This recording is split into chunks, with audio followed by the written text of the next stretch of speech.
ಓಂ ಮಾತ್ರೇ ನಮಃ. ಇವಾಗ ಜಾತಕದಲ್ಲಿ ಗೋಚಾರ ಫಲದಲ್ಲಿ ಹೇಳಬೇಕು ಅಂದರೆ ಜ್ಯೋತಿಷ್ಯದಲ್ಲಿ ಗೋಚಾರ ಫಲ ಇರುತ್ತಲ್ಲ. ಸೊ ಇವಾಗ ಏನು ನಡೀತಿದೆ ಅಂತ ಅದರಲ್ಲಿ ಬುಧ ಬಂದುಬಿಟ್ಟು ಕರ್ಕಾಟಕ ರಾಶಿಯಲ್ಲಿ ಇದ್ದಾನೆ, ಆಯಿತಾ. ಕರ್ಕಾಟಕ ರಾಶಿ ಏನಿರುತ್ತೆ ಅದು ಎಮೋಷನ್ಸ್ ಇರುತ್ತೆ. ಈ ಬುಧ ಇದ್ದಾನಲ್ಲ, ಇವರು ಈಗ ನಮ್ಮ ಸಬ್ ಕಾನ್ಷಿಯಸ್ಸಲ್ಲಿ ಏನೇನು ನಡೀತಿದೆ, ನಿದ್ದೆಯಲ್ಲಿ ಇದ್ದಾಗ ನಾವು ಏನನ್ನು ಕಾಣ್ತೀವಿ, ಆಯಿತಾ. ಸೊ ಅದಕ್ಕೆ ರಿಲೇಟೆಡ್ ಆಗಿರೋದು ಇದು ಕರ್ಕಾಟಕ ರಾಶಿಯಲ್ಲಿ ಇರೋದ್ರಿಂದ ನಿಮ್ಮ ಎಮೋಷನ್ಸ್ ಎಲ್ಲ ಹೊರಗೆ ಬರ್ತಿರುತ್ತೆ. ದೇವ್ರದ್ದು ರಿಲೇಟೆಡ್ ಆಗಿ ನೀವು ಕನಸು ಕಾಣ್ಬೋದು. ನಿಮಗೆ ಮನೆಗೆ ನಿಮ್ಮ ಎಮೋಷನ್ಸ್ ತುಂಬ ಅಟ್ಯಾಚ್ಮೆಂಟ್ ಇದ್ದವ್ರು ನಿಮ್ಮ ಕನಸಲ್ಲೂ ಬರ್ಬೋದು. ಮತ್ತು ಈ ಕರ್ಕಾಟಕ ರಾಶಿಯಲ್ಲಿ ಇದು ಆಶ್ಲೇಷ ಕೂಡ ಇದೆ, ಸರ್ಪಗಳು ಕಾಣಿಸುವಂಥ ಚಾನ್ಸಸ್ ಇರುತ್ತೆ. ಇದು ತುಂಬ ಸ್ವಾಭಾವಿಕ.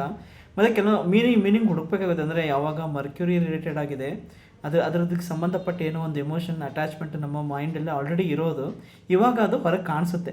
ಮತ್ತು ಅದರಿಂದ ಕೆಲವರಿಗೆ ಖುಷಿನೂ ಆಗುತ್ತೆ, ಕೆಲವರಿಗೆ ಬೇಜಾರಾಗುತ್ತೆ. ದೇವ್ರು ಕಾಣೋದ್ರಿಂದ ನಿಮ್ಗೆ ಖುಷಿನೂ